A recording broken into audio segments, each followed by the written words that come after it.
Okay, there's 2 crashes for the day already.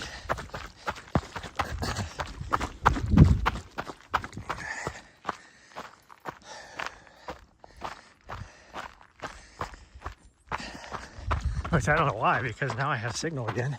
So it's like, it's just that one section back there where I got really crappy signal.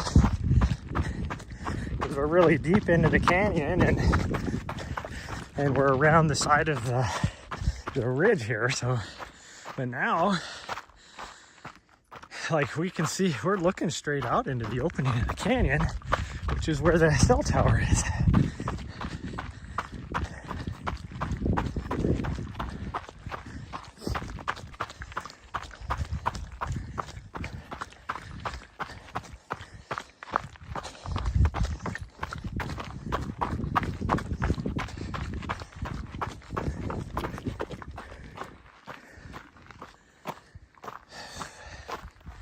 Doesn't really make any sense why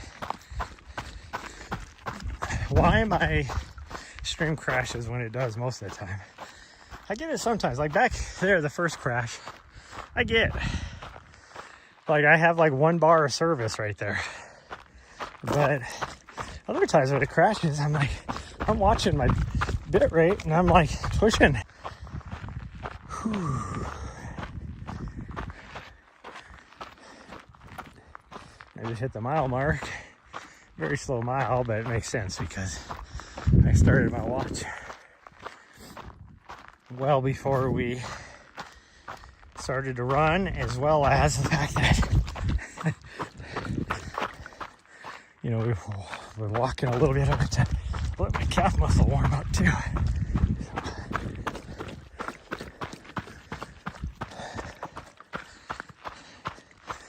Anyways, what I was starting to say before my stream crashed the first time is I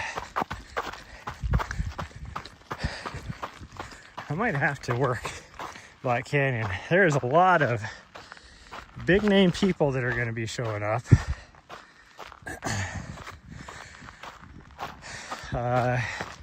On both the women's and the men's side. Now the women's side I think is going to be the most exciting.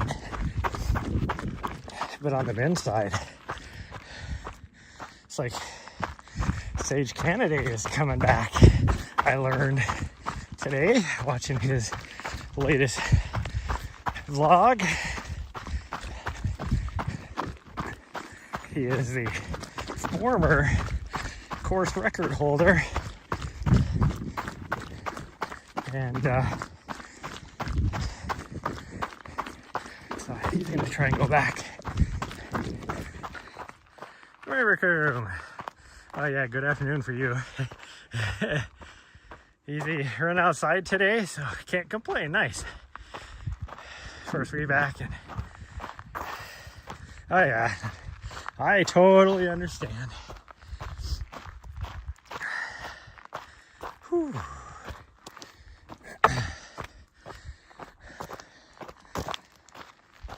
Oh.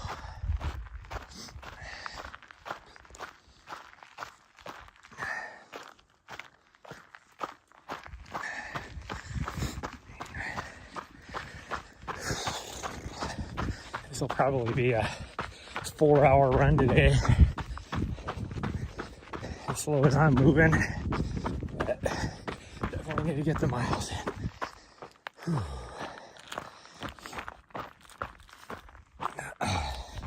Like I do not feel like I am getting anywhere close to being ready for this race, which is just plug this in.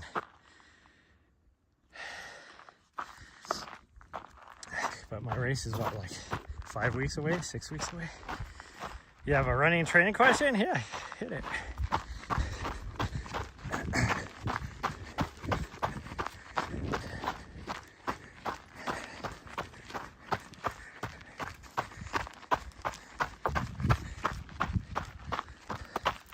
Okay, I need to take this thing off now because it is, my tripod on the bottom of my gimbal is getting caught on the freaking power cable.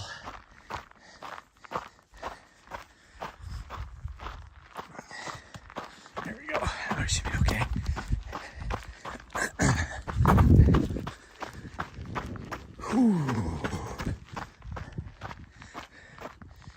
Oh, you're not in that wind. It is hot out here. And it was, my van said it was 40 degrees. I think it's hotter in here, which it typically is. It's usually cooler up on top up there. How much slower than marathon pace would you recommend? Roughly an hour? Well, it just depends on where you're at in the training block. And as far as like doing a tempo run, if you're doing a true tempo run, it should be, because that's what we call a steady state run on the ultra side. It should equal your marathon pace. That's the whole idea behind a tempo run, is you're doing whatever pace you're going to be doing at race, or maybe even a little bit faster than marathon pace instead of slower.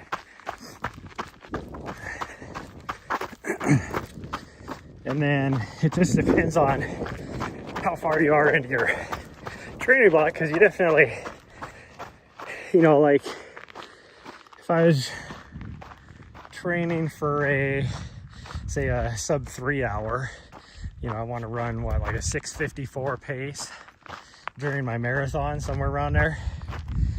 So that's what I would be, like a 6:50 is what I would be shooting for. But my first tempo run, you know, say I'm going to go out and do a 10-mile tempo run. Like, I'm only going to be starting out, like the first 2 miles are going to be an easy pace, and then maybe the middle, you know, 3 or 4 miles at tempo at the 6:50 pace, and then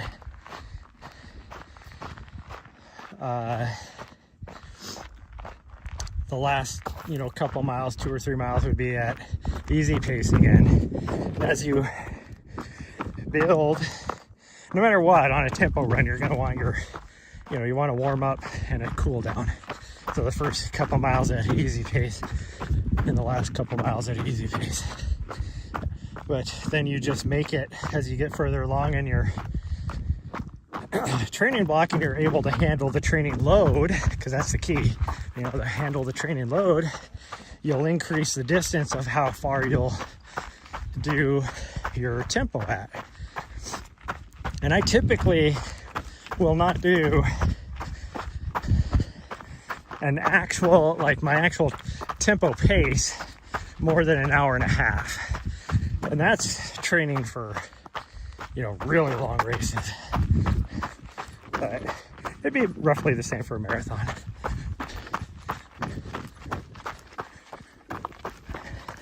Because I don't like to do, and that's why it just, like I said, it depends. Like I will, you know, I'm usually trained for like mountain marathons, or mountain ultras, I mean. And so there's not really a pace necessarily that I'm shooting for, but there it's more of a, my tempo is based upon level of effort.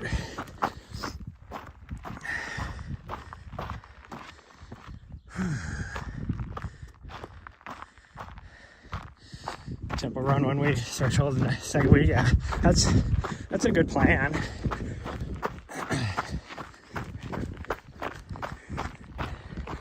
Because that helps, again, it goes back to your intensity, your training load. So unless you can handle a high training load, you definitely don't want to do a tempo and a threshold in the same week. I will quite often do that. Like I'll do a tempo on a Monday and then like a threshold on a Thursday, and that way I can have a rest day, because I typically do my long runs on Saturday, and that way I can have a rest day in between. Now, by rest day, that doesn't mean I'm not going to go out and, you know, I'll still go out for probably 3 miles or so, just nice, easy, like super easy pace in between that. But that's a high training load if you're gonna do both of those in 1 week. And I'll usually swap out. So, you know, 1 week, if I am doubling up like that, I'll always do the tempo, but I might, instead of doing like threshold, I might do some VO2 max or something.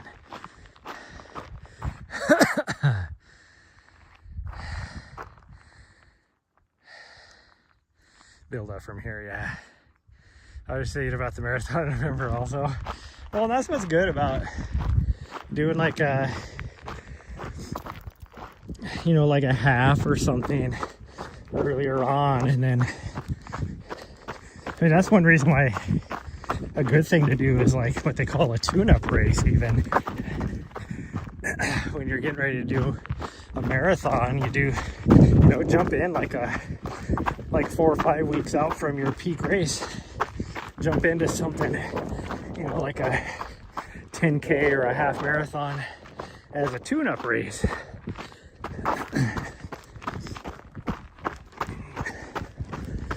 I mean, really, that's what these races I'm doing, like this weekend and the next weekend, are really just, for lack of better term, I mean, I'm using them just as training, but for lack of better terms, they're just a tune-up race.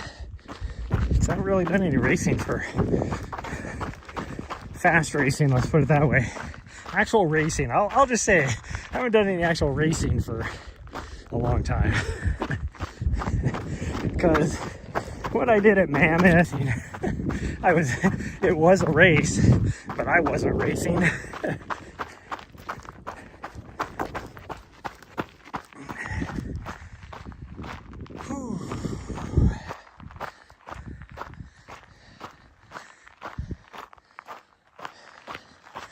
I'm super gassy. Most of the time when you see me slow down like that, it's because I have to fart. And you get to be my age, you never trust a fart.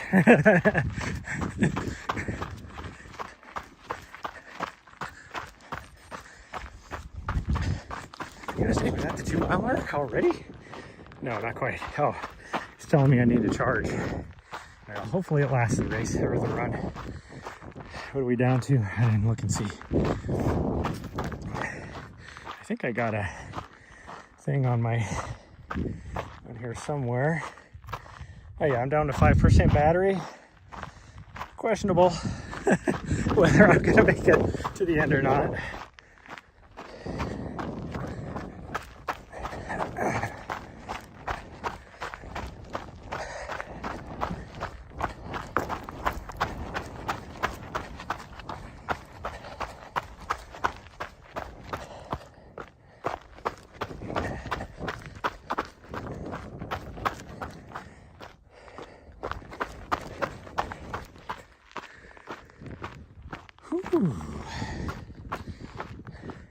As long as there's that little bit of breeze that I feel right now, it is quite pleasant out here.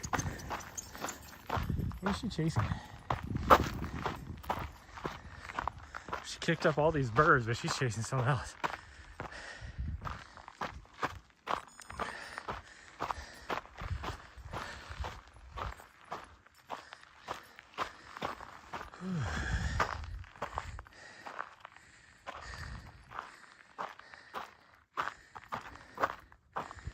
Work your way up from there. Well, your threshold pace, oh geez. Yeah, you wouldn't want to do, because threshold is more like interval type of training. And so yeah, you wouldn't want to do more than,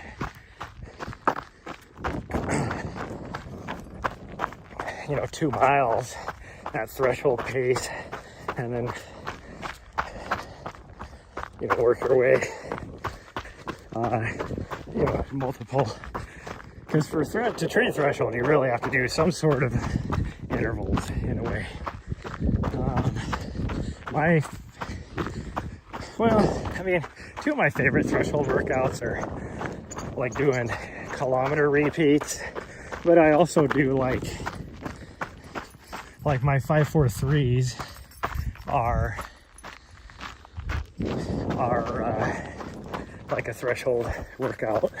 So you do like 5 minutes on at threshold pace,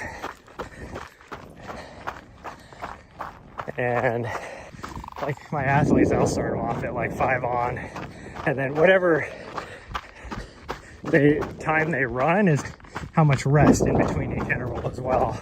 And you know, I usually start them off with like three sets of 5-4-3s. So you'd be like 5 minutes on, 5 minutes rest, 4 minutes on, 4 minute rest, 3 minutes on, 3 minute rest, and then another set, 5-4-3, the same way, and another set. When I'm in like my really good shape, I'll do that for 6 to 8 sets, but just depends. And that's at your threshold pace. Typically, a person's threshold is what they could run an all-out 5K at.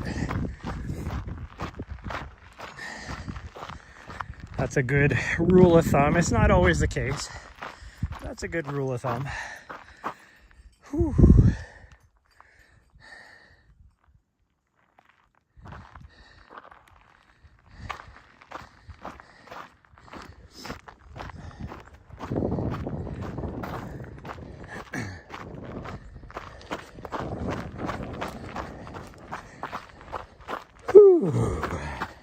And I feel way better today. I was talking about yesterday how my pressure in my head was just all weird and all that kind of stuff.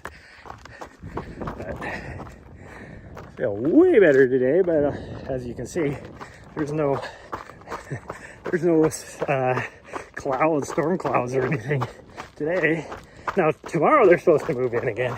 I guess supposed to get really bad in some areas down here in Arizona tomorrow through Thursday. But the reason why I elected to stay in this area is because this area is not supposed to be that bad.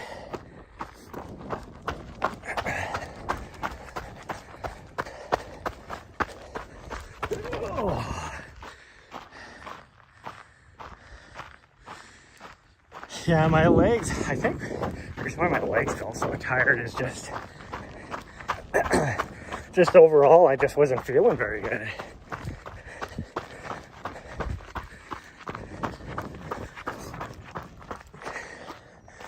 But also it could be the fact that I ran a much faster pace than I've ran in 4 years over the weekend or last week, I guess. So that could be a big part of it too. I did that on what, Friday? So that could be a big part of it. I mean, I still feel my calf muscle a little bit today. It's gotten way better as our legs have warmed up, but like I got my slant board out and I've been trying to stretch it quite a bit this morning. Because when I woke up, it hurt. It was so freaking tight. And I think a lot of it has to do with my bed in the van. If I have my legs straight, then my feet touch the wall, push against the wall, and when I sleep, if my feet are up against something, I push against it harder. So I think I just sitting there doing that in the middle of the night, you know, while I'm sleeping. And so that makes my calf muscles are working. Ooh, this part right here is a little bit of uphill, and I am feeling it. I can't wait till we get to the ridge. Going up over that ridge is gonna suck. And I couldn't quite tell. I was looking this morning to see if there was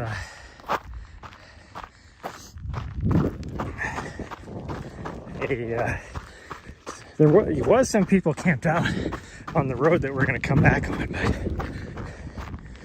but on the back side of that ridge. It didn't look like they were there anymore.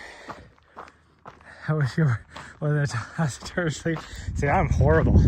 I wake up a lot just because I have to switch from a side to my back to the other side to, and then my dog, especially as cold as it's been getting the last couple of weeks at nighttime, she starts getting chilly and she'll stand up, and when she stands up, she the blanket falls off of her, and then she gets cold, and so she's constantly trying to get as close as she can to me for warmth. And the next thing I know, my arm is, because I'm all twisted and contorted all weird.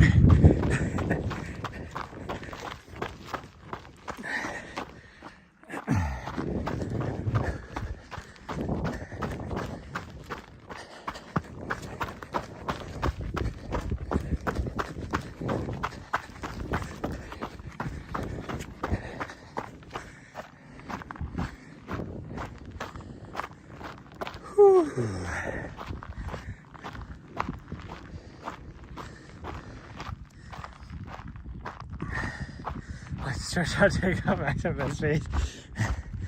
Mine's usually, it still amazes me, as tiny as she is, how much she can stretch out and hog a bed. But she's usually pretty good.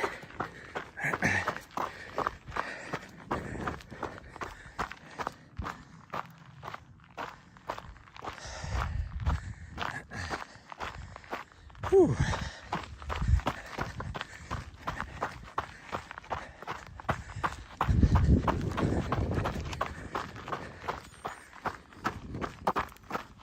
Dang. Oh, okay. I was like, guys, dang, did we make it another mile already? No, it's my watch letting me know it's gonna die, which sucks. No, I'm not gonna get credit for this run. I don't even know how far it is. And I guess I could probably build the route on Koros and then enter it manually, I guess.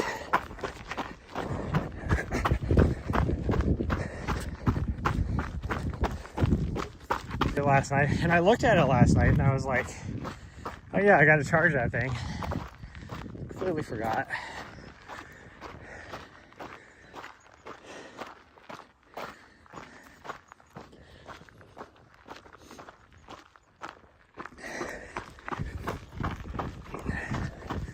It is so nice out here right now. You can hear just the birds chirping away.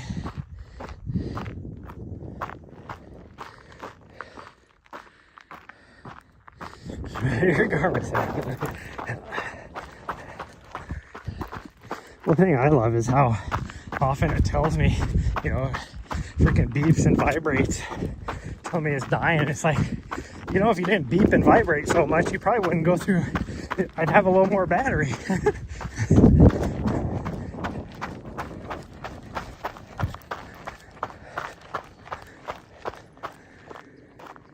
Yeah, see, I don't see anybody camped out on that road anymore. They were definitely there the other day.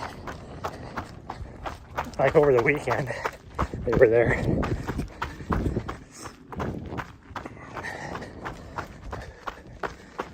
Ooh, it smells.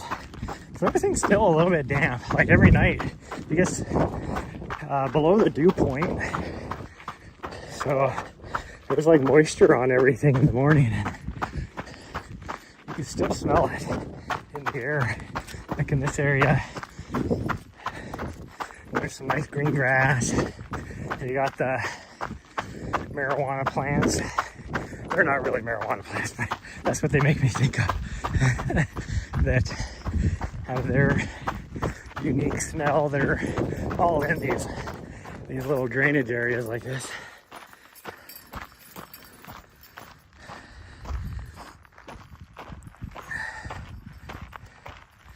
Heart rate is too high for easy runs. See, I never put anything on my watch as far as like an actual training plan or anything. So my watch never knows what I'm trying to do. So I don't ever have to worry about that. Although I do occasionally get high altitude warning, because it'll be like, you're in high altitude, do you want to turn on high altitude mode? Which is anything above 8,000 feet. And usually I'm like, no.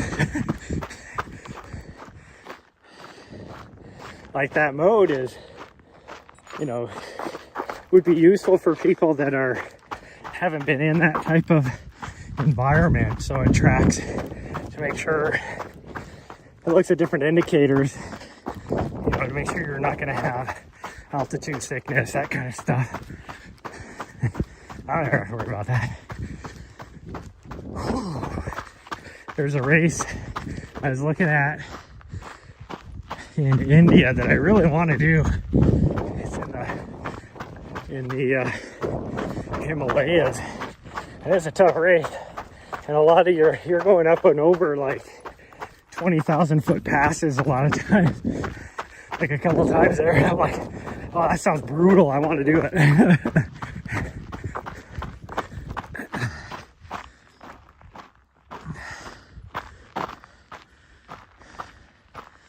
Yeah, let's go. Oh, yeah, I heard the train. Yeah, I usually I build myself a structured training plan, but I'm not rigid about following it, because the last couple years I've been suffering from just not enjoying the training process, any of that. So I just see how I'm feeling that day, and then, you know, like in a week I'll be like, okay, I need to do this at some point, this at some point, all that kind of stuff. And so then, depending on how I'm feeling that day, then I can go out and just knock out one of those.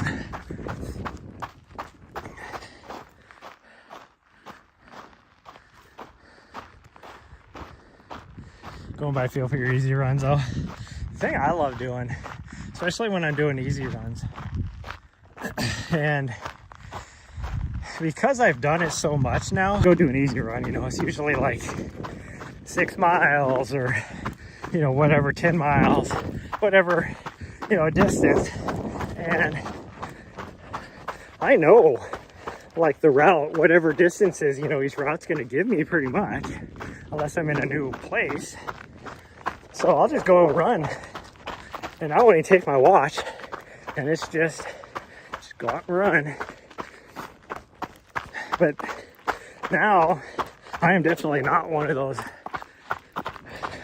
a watcher, let's say.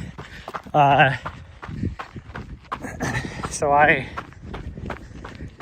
hardly look at my watch at all now, even on my easy runs, because I could care less about pace, any of that kind of stuff. Because an easy run should just feel easy. Like, so there's no reason to be looking at your watch. Like, it doesn't matter if that day an easy run is a, you know, 8.5 minute pace or 12.5 minute pace.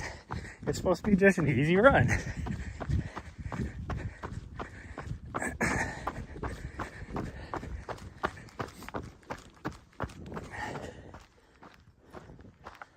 I've never noticed there's a, off to the left over here, there's a mining claim marker.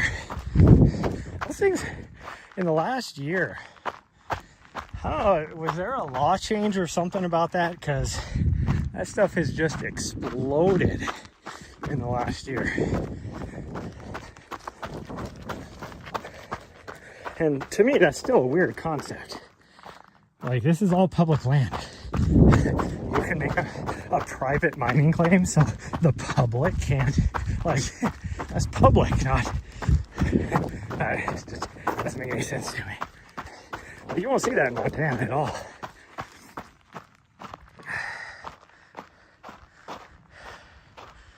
Instead of having the watch beep at me about the pace, yeah. Now, if you're one of those people that has a hard time doing an easy pace, you know, so you find yourself going too fast all the time, absolutely wear your watch just to keep yourself into check.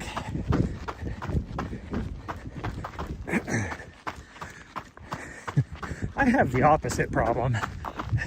I settle into like a super easy pace, even during a race. You know, I don't look at my watch very often, and I'll just settle into a whatever doesn't hurt. And then I'm like, wait a minute, you're racing, it's supposed to hurt. You know, so I have to look at my watch to make sure I'm pushing myself.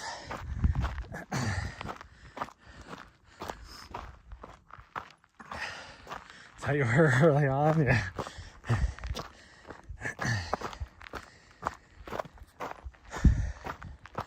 I think the hard part is in order for me, like, especially these last few years, to get the joy back into running is, like, I don't mind the hurt. Like, if I do a hard run, like a hard workout, afterwards, I feel great. Like, it hurts during the time, but I feel great afterwards. And I feel good about doing it. But I've just been losing the kind of the joy of it all. Like, that's why I can't do a structured training block really anymore, because I just, you know, then I'm like, oh, I gotta do this, and it's not fun, and I just start losing the joy in just being out here. And so even during races anymore, I find myself stopping and enjoying the scenery and the smells, any of that kind of stuff.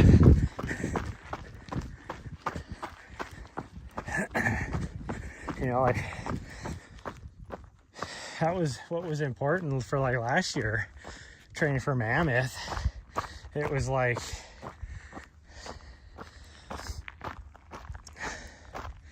I was doing stuff like just climbing these.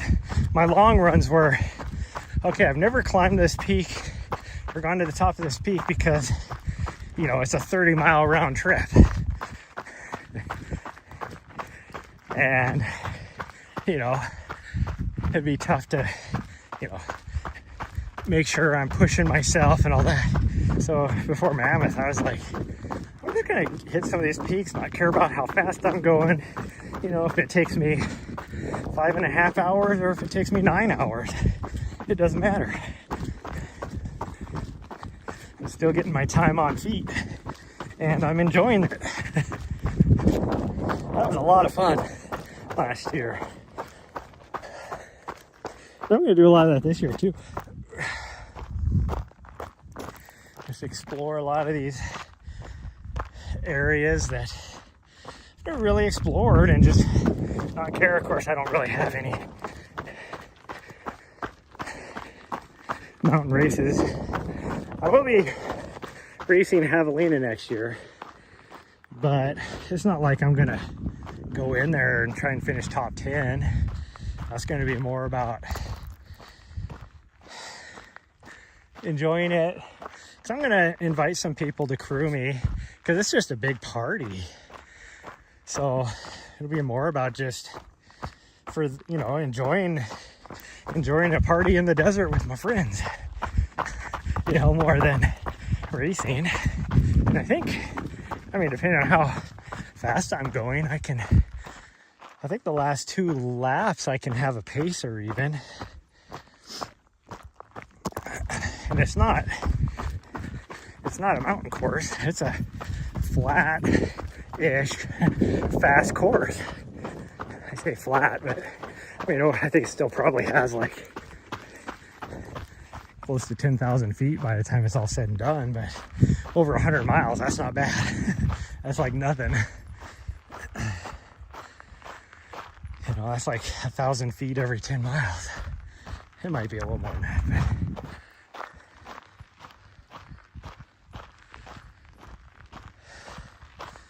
go by feel on easy and long runs. Yeah. Kind of wanted to walk through here because the smells are just so awesome right in here. Man, you got all the pot bushes over here. I swear it still looks like that, even though I know it's not, but that's what it looks like.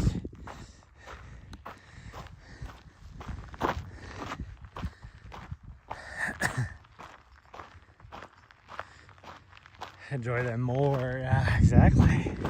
The more you enjoy the training, the better training you can have. That's really what it comes down to.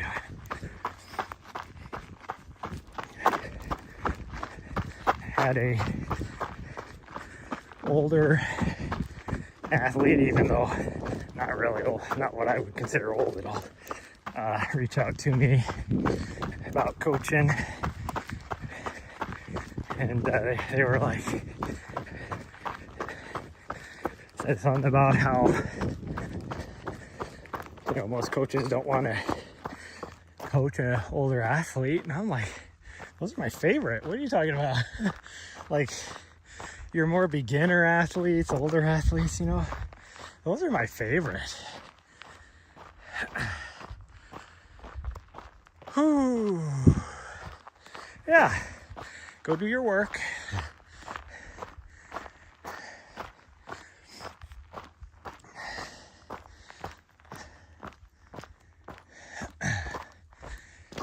Whew. Take a little breather here. I probably should do a little nutrition when we get up here, just to make sure I don't bonk too hard. I think I got a maple syrup. I don't want to take the maple syrup because it's caffeinated. Like, I might do it at the end, but when we come back through here at this little pond area, I might do it, but I want to do it this early on, that's for sure. I have all these caffeinated precision gels that I got for Mammoth. I've been trying to use all those, and I hate the caffeinated gels. They just have that weird off taste to them. Oh. Well, my regular ones I don't want to use. But I think it would be good to have, like, I'll definitely use some of those during my race at Nationals. But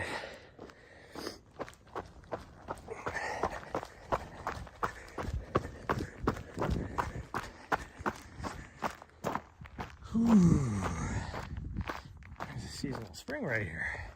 Look at that. This is a weird little cactus. It's like super skinny, tiny cholla almost, but it's not. It's not cholla. I don't know what it is.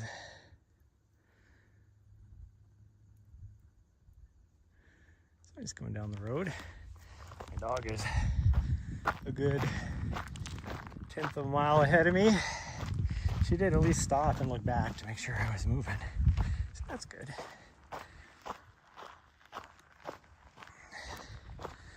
But for anybody that is doing the Black Canyon race this year, here's your race course. And we'll be on it for at least another 2 miles. And then we're gonna detour off of it. Although we could just do an out and back. That might be fun.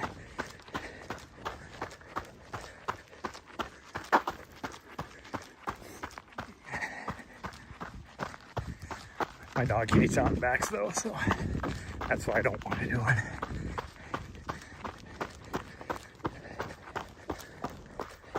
It would actually be kind of cool to do, to climb to the top of the ridge on this first road up here and then go down the ridge, which is our old 10K route, and then come back on this trail the rest of the way. It would be kind of cool, but I definitely do not have that in me, because that would put me at, let's see, probably 17 miles total, which would be actually good for me, but I did not bring enough stuff for that. It'd be cool. Should have brought my drone. I'd pop it up every now and then. Get some drone footage of me running.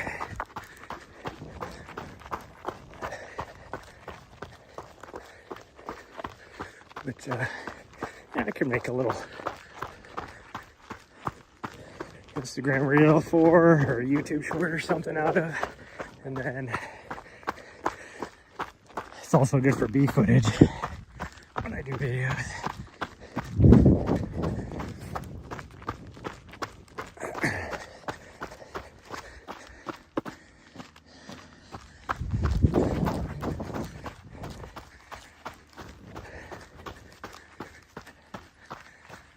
Okay,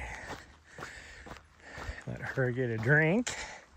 I don't know if she needs one or not, but we'll try and make her get one, because it's going to be 4.5 miles till we get back here,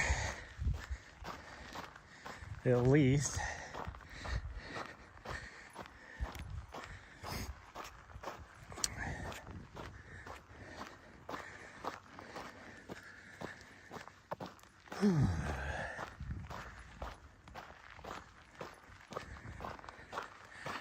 It's not too warm out here, which is nice. Looks like somebody's out here on the trail. They're parked over here. Probably somebody training for Black Canyon, I'm sure. Yeah, see, the grass around here still has a lot of dew on it. And I'm gonna have dirt in my shoes because it's sticking to my shoes. This little sand is, and it's kicking up, going down into my ankle collar. Let her, oh, she saw something in the pond. No shooting. Probably saw a duck. Some sort of big bird. That wasn't like a crow or a raven. That was like a freaking buzzard or something. Oh, the spring's running. That's nice. Last time we were here, it wasn't running. The spring's coming out of the ground right here. If you guys can see it or not. So that's good. Yeah, I noticed the water looks a little bit higher than it was last time we were here. And it's cleaner. Did you get a drink?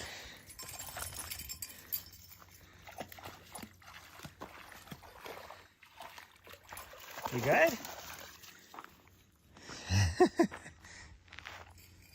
Oh, now she's gonna have the zoomies. Oh, she just got water. She kicked up like mud and water up onto my face. Little turd. Good thing I don't hear any cars coming because she just took off. She wasn't even waiting for me to say which direction we're going. She was just like, I'm going this way because I say so.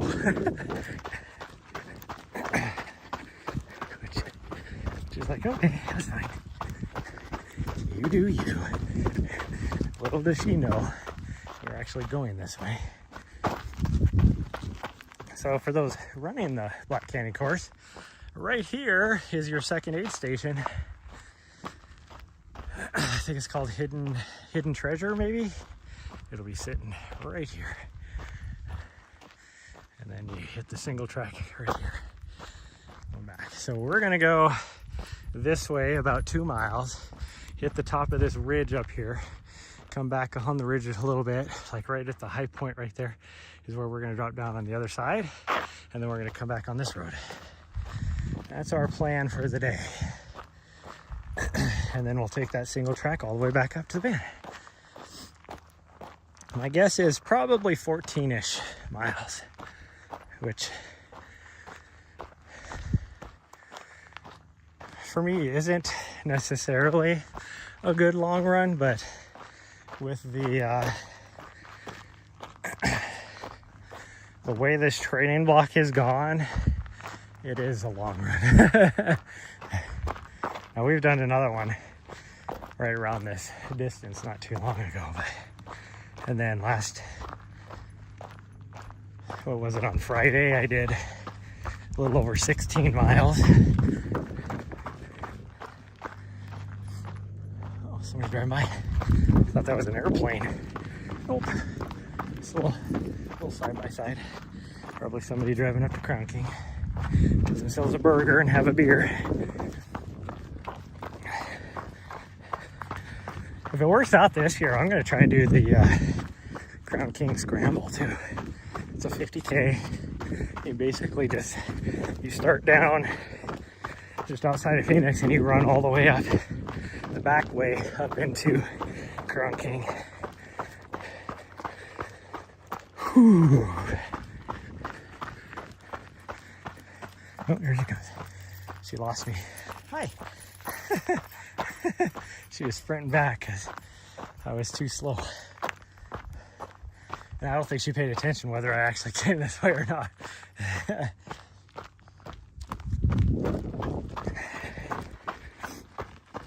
Now my race this weekend is right around 17 miles, so I'll get a good run in on Saturday too.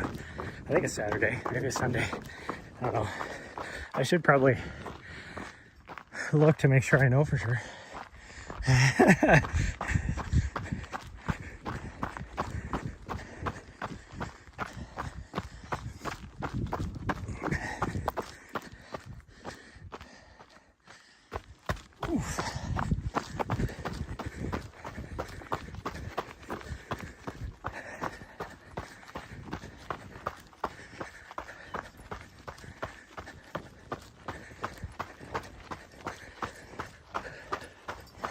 Well, theoretically, the weather is supposed to be a lot like this.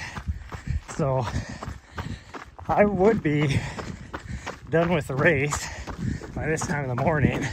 So I don't think I'll have to worry about her getting too hot and having to leave the AC on, because then she'll probably get too cold.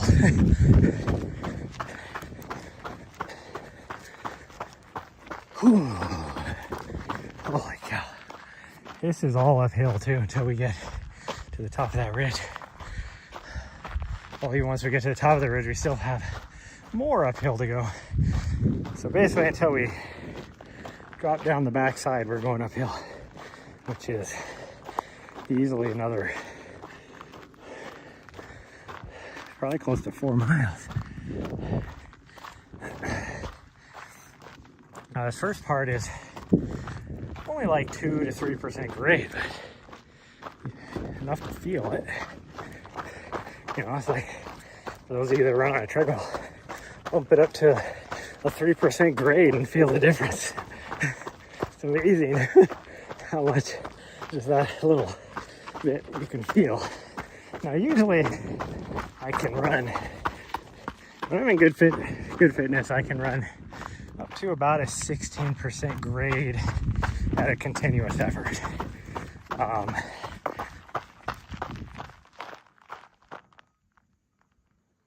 Oh, there's some sort of machinery driving down the road.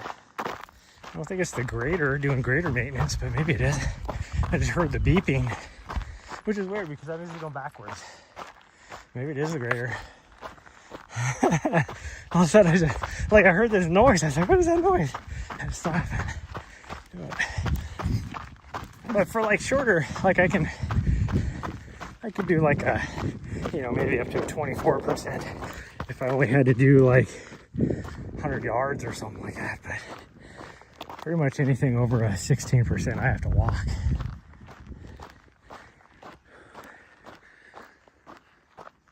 Whew.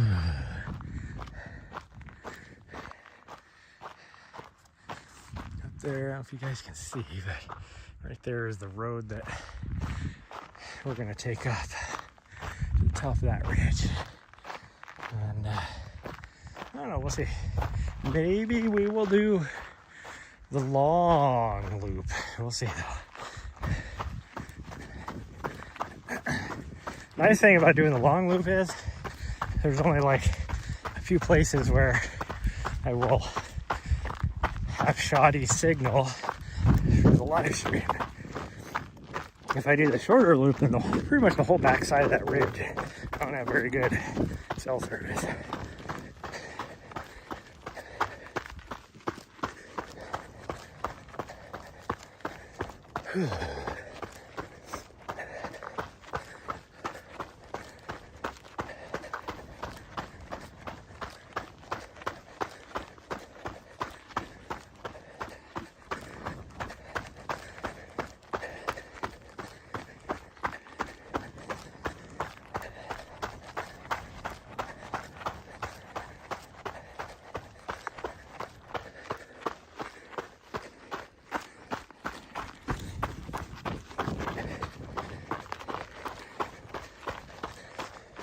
Whew. This late in my training block, I should be running a 30-miler this week. In fact, actually, I think I would be doing a back-to-back, a 20. So a 30 on Friday and a 20 on Saturday.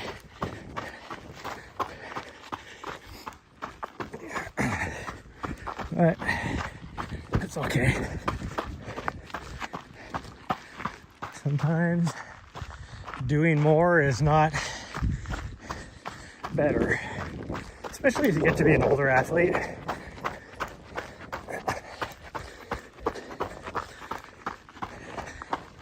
Sometimes doing less is more. Like I've noticed in the last like 3 or 4 years, I can't handle the 120-mile weeks anymore. Just wears me out, and then you risk getting injured. Now I can still put in the training volume by shifting a lot of that to be on a bike or elliptical or something. It's just my legs can't handle 120 miles anymore.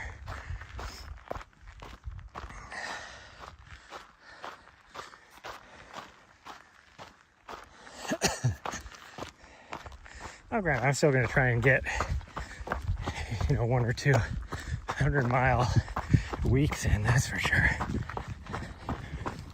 But most of that will be really, really easy mileage.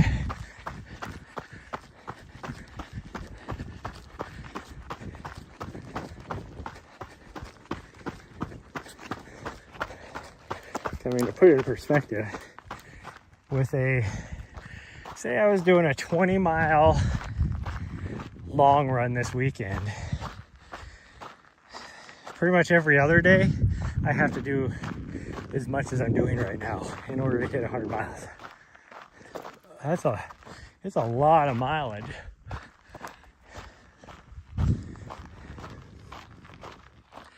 Now, usually I'll break it up, like I'll do, like 7 miles in the morning and maybe a 10K at night, or 10 miles in the morning and a 5K at night, type of thing. Just to make it a little bit easier on my body. But we'll see.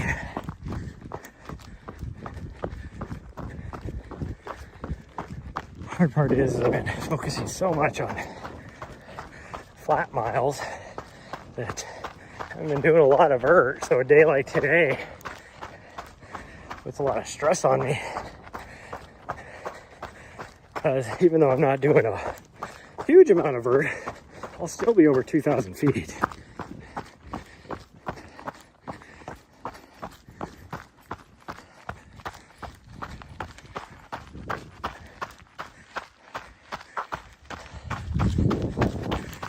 And it's like my race this weekend isn't too bad, really. Like I said, it'll be about 17 miles. It's I think a 26K.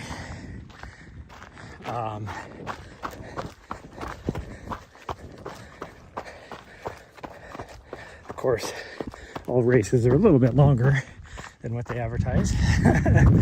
But I think it only has like 1,700 feet of vert, so it'll be less vert than what I'll be doing today.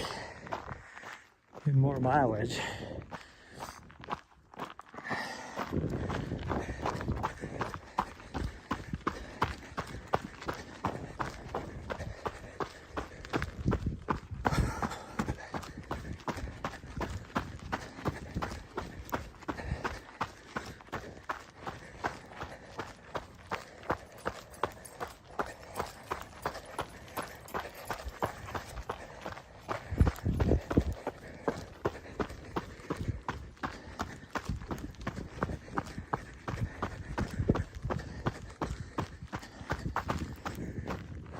Since my distance thing was broken on the overlay, I don't even know if my map is working, truthfully. It's hard to tell. But we are 5.3 miles. Actually 5.3 miles into the run. Now you can see our climb up a little bit better. We're still a little over half a mile to the road. And then from there up is almost a mile to the top of the ridge. And then we got about a third of a mile on top of the ridge before we drop down.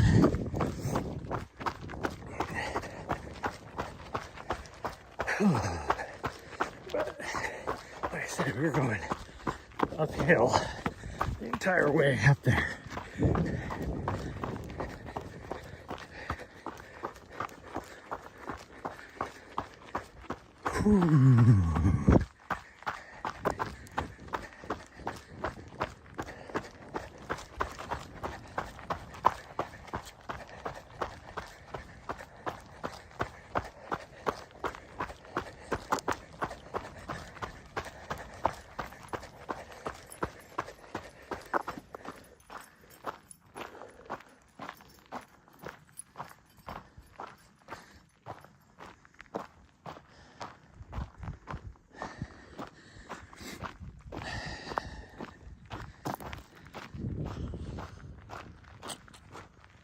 I need to drink more water so I don't bonk. We're not playing mega bonk here. Sometimes I feel like I am when I'm doing runs.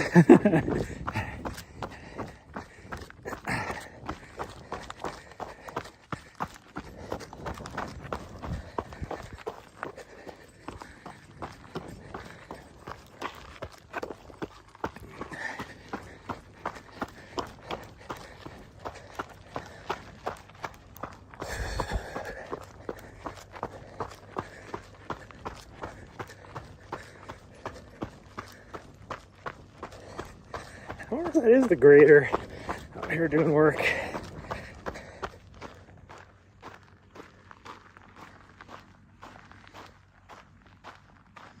I can't see it because the road kind of sits down and there's too much brush and stuff on the side.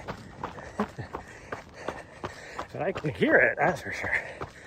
Like once we get to the top of the ridge, I can tell what it is as long as it hasn't gone around the corner.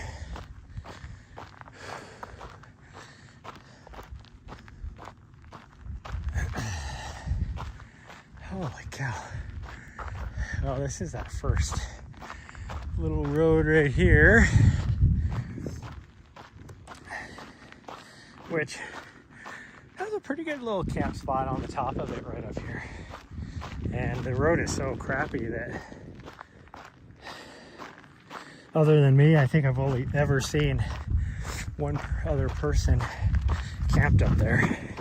And truthfully, I was amazed he even got up there, and because he had like a little freaking Isuzu Trooper looking thing, like a 1990 Isuzu Trooper looking thing. So there's no way that vehicle should have made it up. Right here, the road is nice. You can see there's other tracks here, so other people have been driving up here.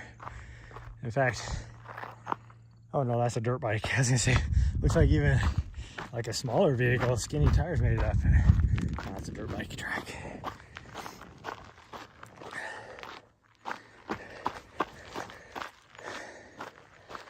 I really like the spot up here on this road that we camp at a lot. But the last few times we've been camped up there, there's been so many people going by, and like just awkward even. Like we had, the last time we were up here like 2 months ago, it was, had two people like just drive up there, and then they decided they didn't want to drive any further down the road, so they just parked like 10 feet away from where I am, camped out. Like, you know, I had the back door open and all this. It's like, who does that? Obviously, this is somebody's camping spot. Like, how would you like it if you were camped out and I just rolled in and then just parked right next to you? You know, I almost want to be like, the hell, are you from Colorado or what? That's quite often there in Colorado. There's so many people trying to camp all the time that, and even portions of California are that way too, that one camp spot, if you if there's enough room for even one more vehicle parked there, somebody's gonna do it. There's no common courtesy at all when it comes to that.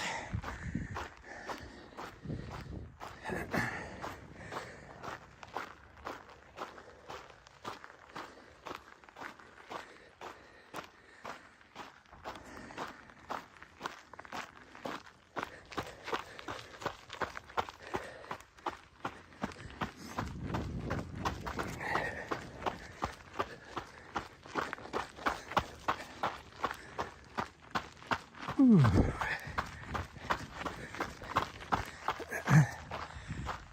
And I did look this year again, just because of the timing of everything.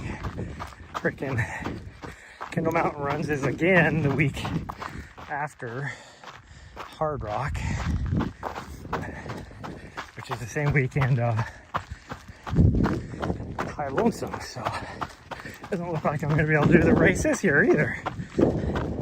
But who knows, maybe we won't be live streaming, broadcasting High Lonesome this year. You never know.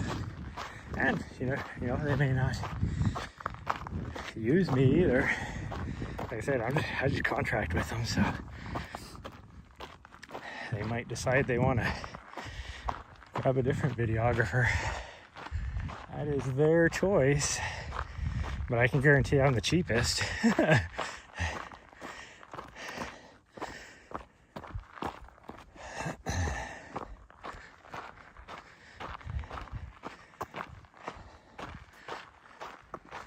Like, I can't imagine how much somebody like Shapiro or Dylan Harris or somebody like that would charge to work the broadcast. But those guys are more cinematography than, I mean, Dylan is usually working projects just for the same company, like big film projects. So.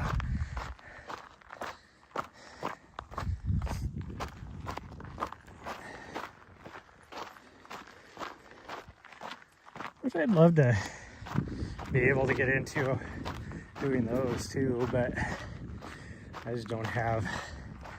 Not only do I not enjoy editing, but I don't have the skills either. Now I can learn the skills, but I don't want to because I don't enjoy it. to learn things that I enjoy, things that interest me, I guess. No, we're going up. All right, we're going up.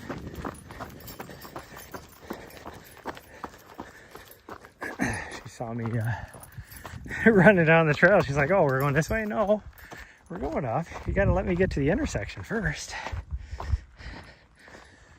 Whew. But yeah, there's been like so much there was like so much side-by-side traffic, people driving trucks up here and Jeeps up here, and this is a crappy road, which you'll get to see, especially once you get up past the campsite up here. And this is the highest campsite.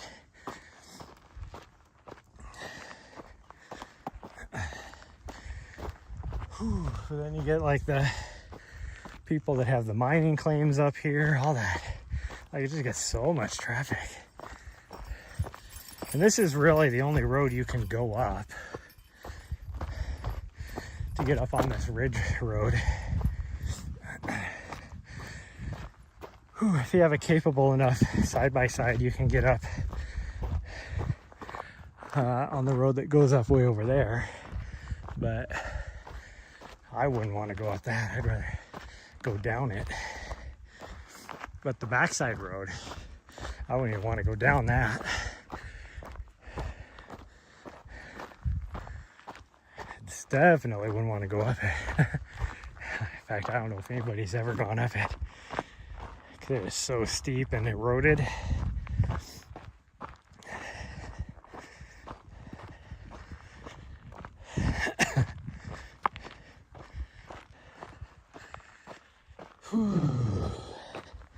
Now this is pretty steep for the next mile, so I don't know how much actual running we're gonna do on this climb.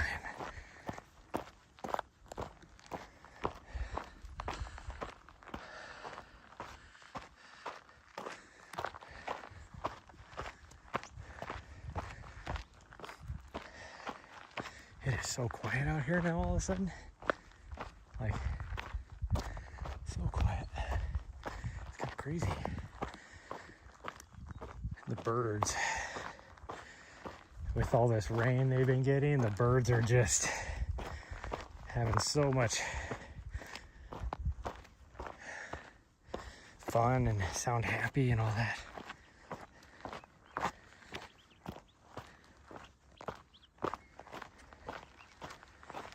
I guess for them it's probably like their springtime down here. So they're probably, you know, trying to find a mate or whatever and make babies. Whew.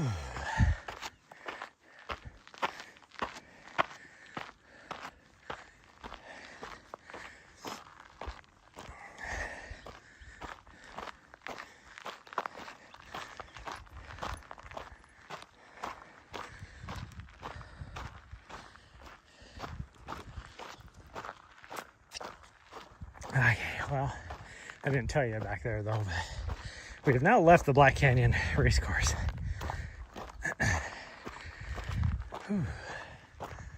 Now, when we get on top of the ridge here, we are still technically on the Black Canyon trail system.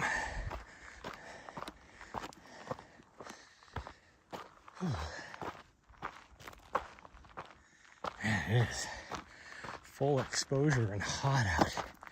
Right here, zero wind. Oh geez, this is still wet right there. Tells you there was a big puddle.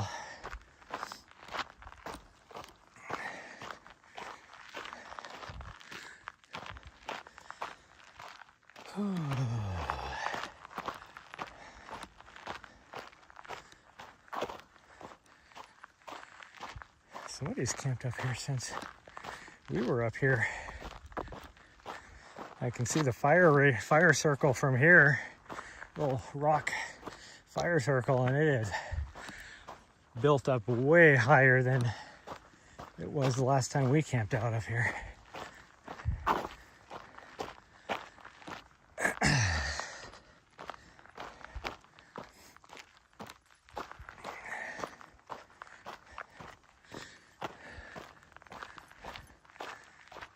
that was about a third of that last time we were up here.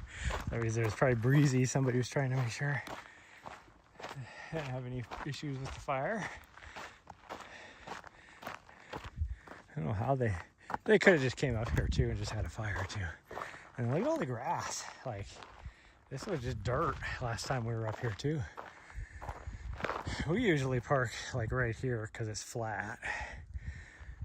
But if you had an RV, you know, with like jacks and stuff on it, you could easily like be up back further off the road, which would be nice.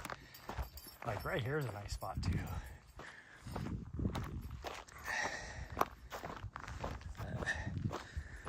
There's actually been a lot of traffic up on this. There's a lot, and like these are like actual vehicle tracks. Probably Jeeps with big old mud tires, or you know, jacked up trucks or whatever. Those are definitely mud tires. Whew.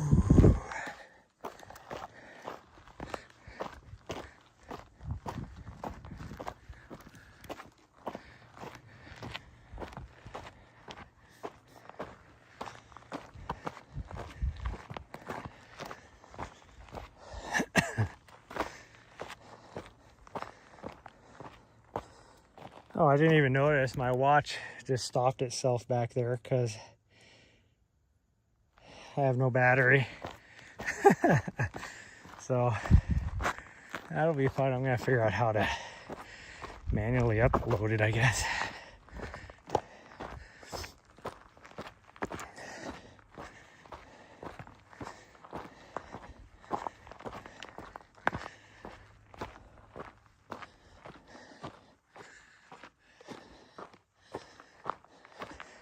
So we didn't even make it halfway through our run.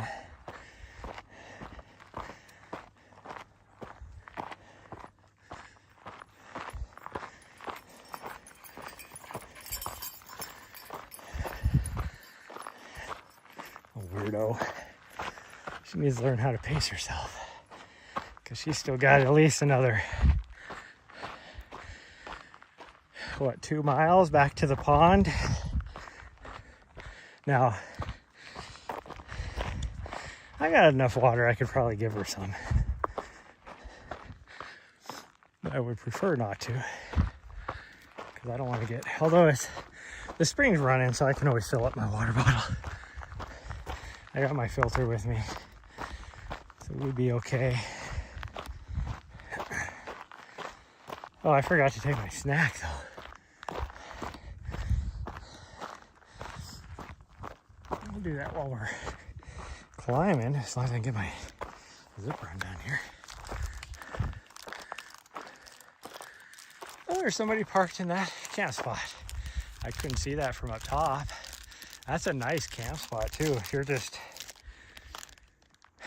wanting to camp. I mean, it's okay. You have to be on the road for like a quarter mile to get to the trail, but depending on what way you're going, you could take the creek bed back and get on the trail too. It's a nice spot. Whew, it's a couple 100 yards away from the road and nice and flat.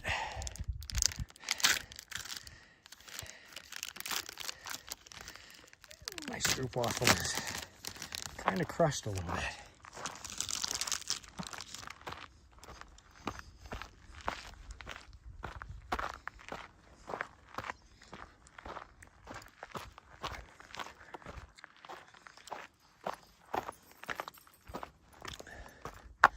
I'm coming. No, I don't have anything for you. I think it'd be okay for you to have a little piece. There you go.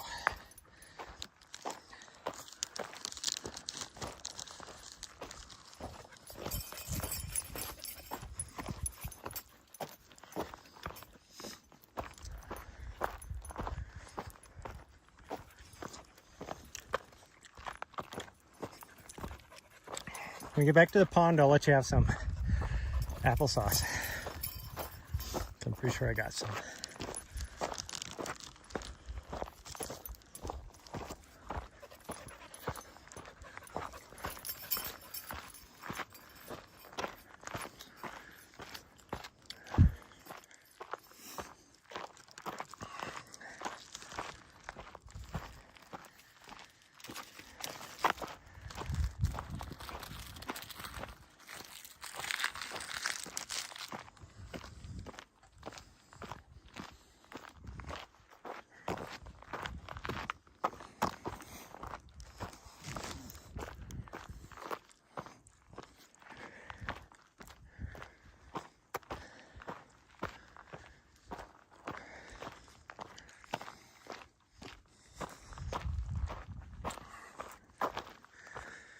Whew.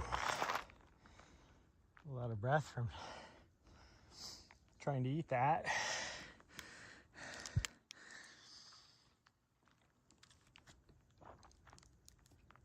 While pushing myself uphill.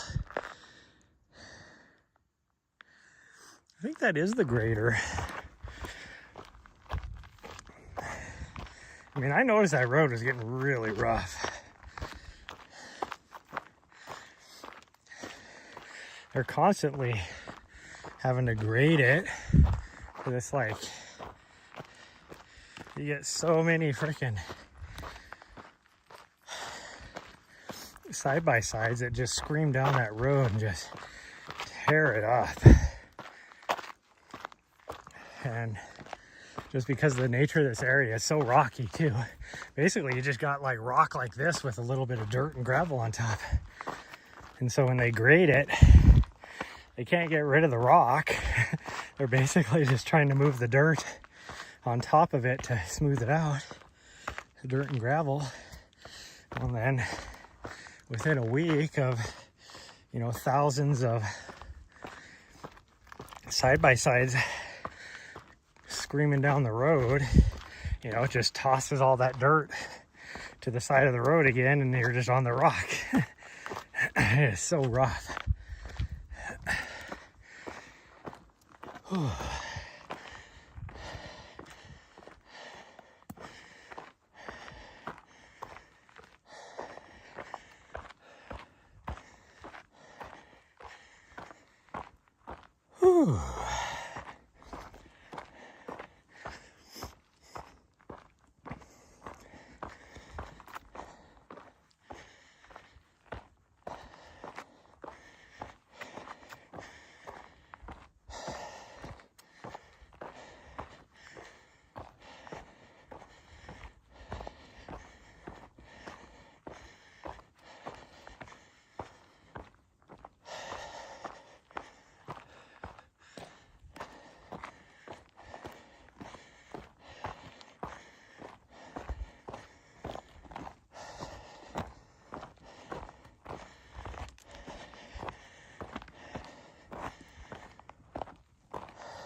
This road is so steep.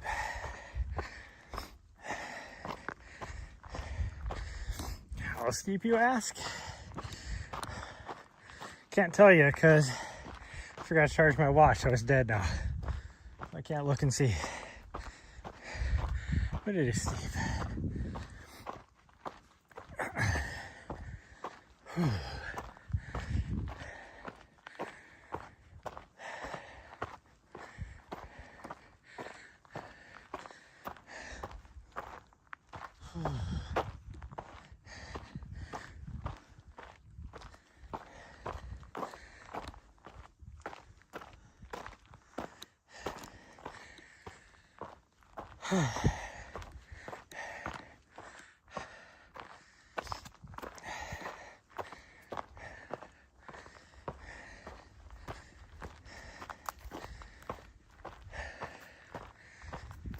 Whew.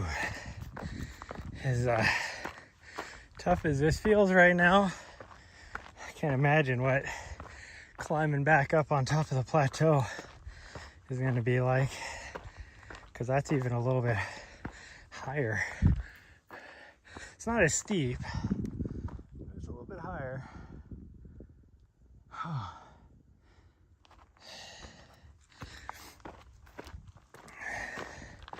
Like, my legs aren't tired, they don't feel that bad, but my heart rate is definitely feeling it. I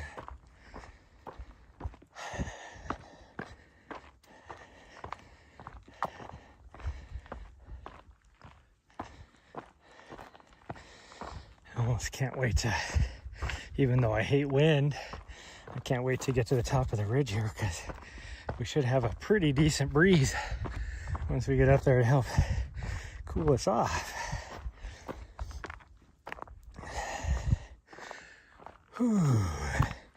And by us, me and my dog, because I can tell she's starting to get a little warm out in this fully exposed part here. I mean, pretty much all of it's exposed, but there's zero wind here, so the sun feels way worse.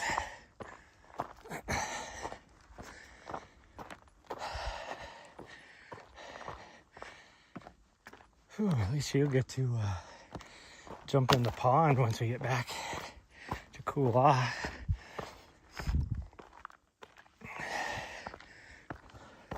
Or once we get back to the road, I mean from there we still have 4.5 miles to go once we get to that point.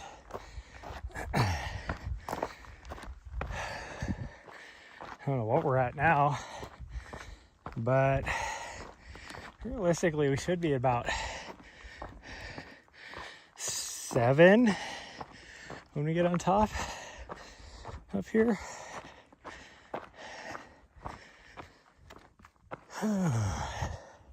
That's what my guess would be. And this isn't that far a climb, really. It's like 700 feet of vertical over the course of a mile. Whew. But we did like 300 or 400 feet on that 1.5 miles to get to the road too, or from, I guess, the road to where we turned off of the single track, I guess would be the way to say it, the pond to that point. Whew.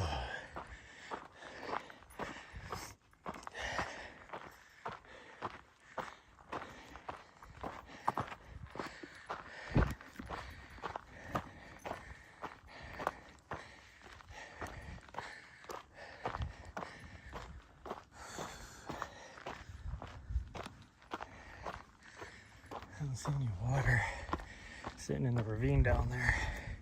It's too bad. I can still see that it's a little bit damp, but I don't see any water.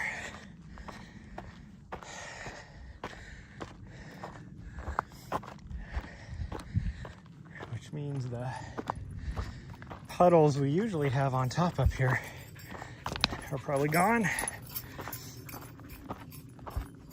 Dried up already.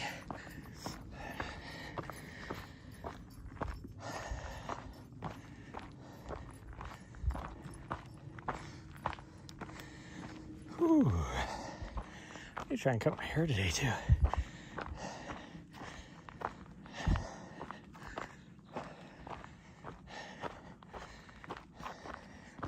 It's not that warm today. Like, temperature wise, it might be maybe 50 degrees out right now.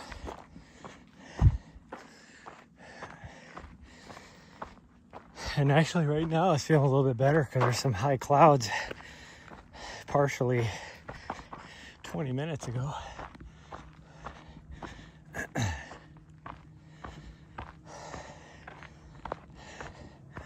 Oh, this is the steep part. I mean, it's all steep, but this is the steepest part. Whew.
Oh man.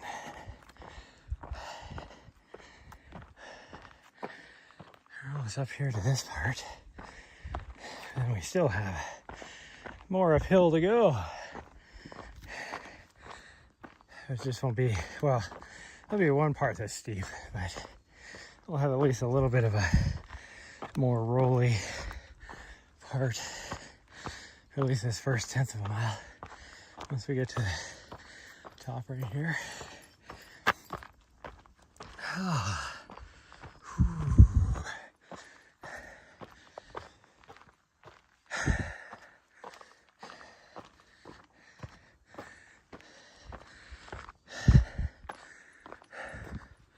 Yay, we made it.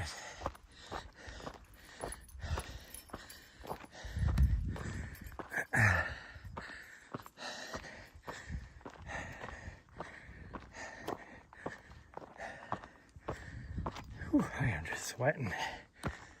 This part's making me work for it.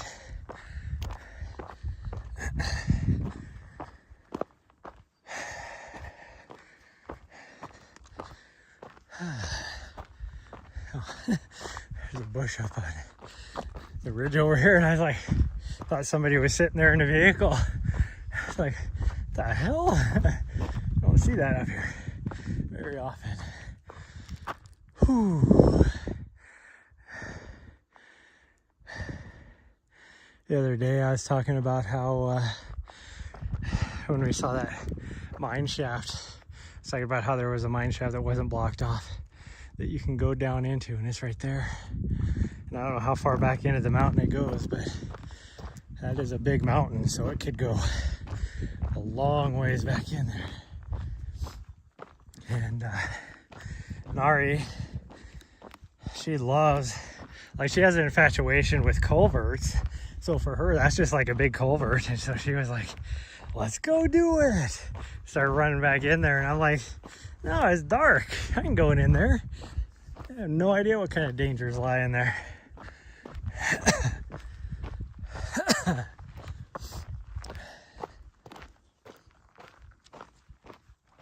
Oh, I'm still recovering from freaking runner's lung I got from doing that 6-hour race the other day, where I did 1.5 miles at tempo pace. About killed me. Like, I felt good, but I haven't breathed that hard or, you know, had my heart rate up that high for a long time. So it was, I had a little bit of runner's cough, like, for at least 2 days after that. I still feel it a little bit.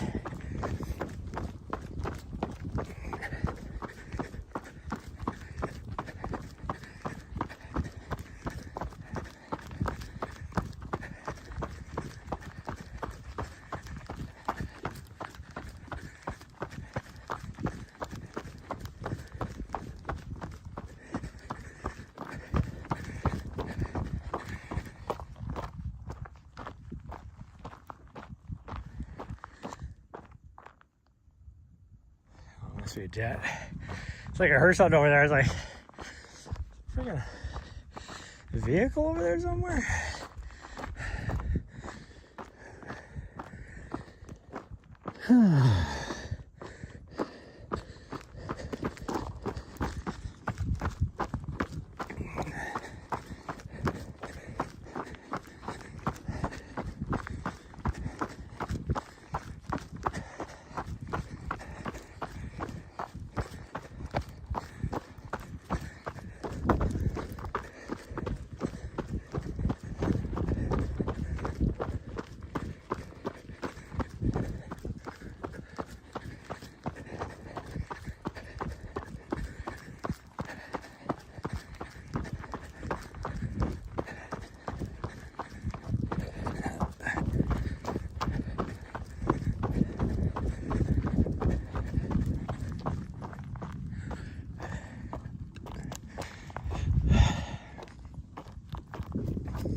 This is our last significant climb for at least the next few miles. I think it's about 2 miles from the top up here down to the pond.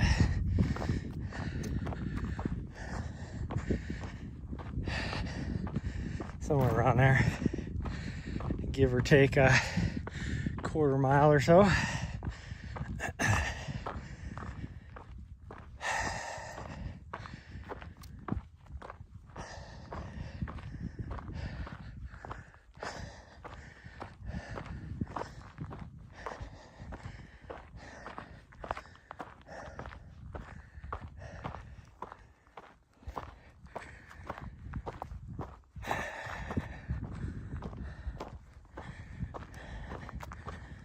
Whew.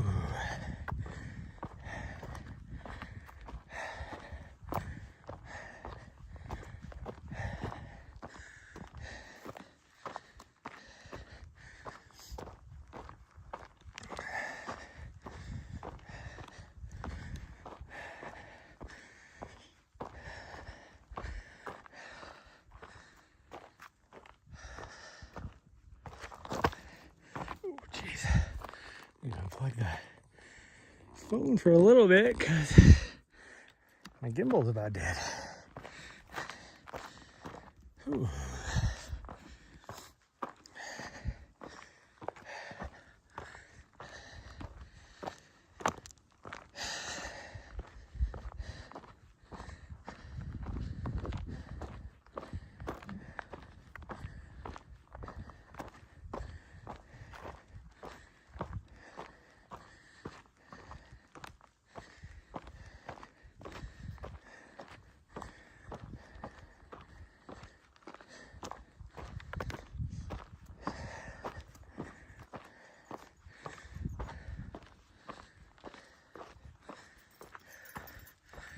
Yeah, I'm coming. It just takes me longer. I don't have four-wheel drive like you do. And you also weigh 1/10 as much as I do. That's definitely an exaggeration. You weigh 1/4 of what I do.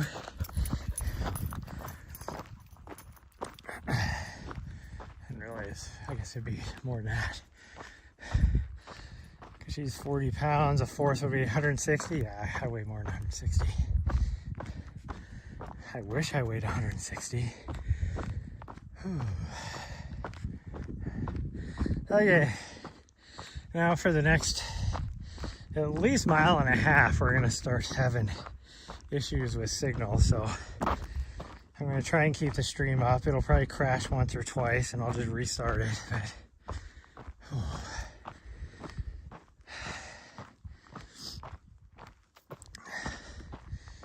hopefully we won't have too many problems. Usually I can make this whole section before it crashes, but for whatever reason, Prism has been crashing with just the slightest little hiccup in signal. So I have no idea what it's going to do. Because we haven't tried to do this run since they did whatever update to make it do that. And I gotta go. I don't have the right shoes on for as slippery as this, as steep as this downhill is, so I'm gonna take it easy. And this is super loose rock.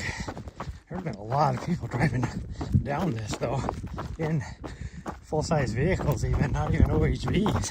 It's freaking ballsy. I mean, if you had a built-out Jeep, you know, whatever, but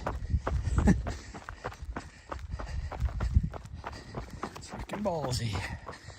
A Jeep with a roll bar, I guess I should say, because you could easily flip over on this. This is so loose, especially this section right here. And of course, they actually, when they came down here, they chewed it up even more, so now I don't have my normal places to put my feet without slipping, which sucks. Thigh that you could step on, and now it's all broken up.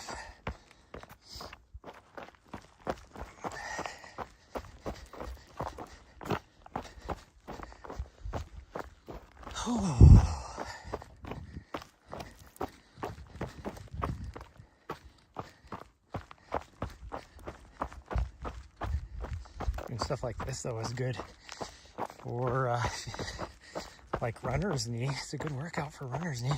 If anybody has problems with runner's knee. Oh geez, I gotta get over here. I have nothing to keep me from sliding. Try and use these rock ledges of what I can get on as much as possible. Oh. But it is so freaking steep. It's like, you know, 1-2 foot drop off. That's how steep it is. Maybe right here. And then it really sucks once you get up here. It's just loose dirt and rock with nothing to grab a hold of. You just gotta hope and pray you don't start sliding.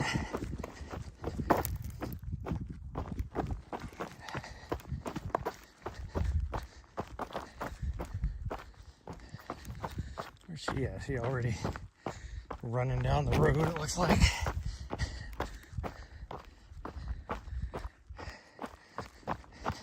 She's like, screw you, you go catch up.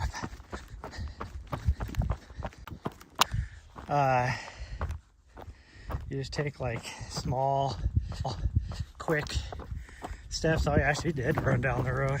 And that's quick steps. All you actually did, run down the road. And now she's running back.